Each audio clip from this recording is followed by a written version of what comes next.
davrining eng legendarniy uylaridan biri. Ichida saunalargacha mavjud bo'lgan, pishig'ichda qurilgan, plitalargacha birinchi qavatiga bosilgan mana shu xonadonimiz quruq yer narxida sotuvga qo'yildi. Menimcha kanalga chiqarishimiz bilan bu uy sotilib ketsa kerak.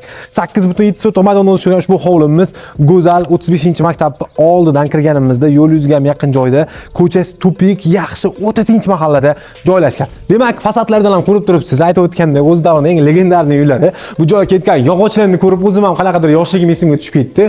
Ikkinchi qavatlari ham, birinchi qavatlari ham bor. Umumiy 8 ta xonaga ega, qo'shimchasiga 2 ta sanuzel va ichida saunasi bilan birga proyekt qilingan.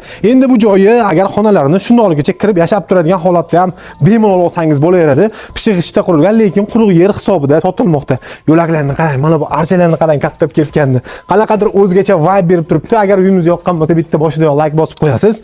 Xonadonimizning mana bu qismi asosiy hovli tomon qismimiz. Bu yerda ham uylarimiz bor. Podvalimizda oshxona, ovqatlanish xonasi, to'g'rida yana bitta zal ham qoldirilgan va uyimizning o'rtasida fontanlargacha joylashtirib ketilgan ekan. Orqa tomonlarini boqib qo'yishgan ekan.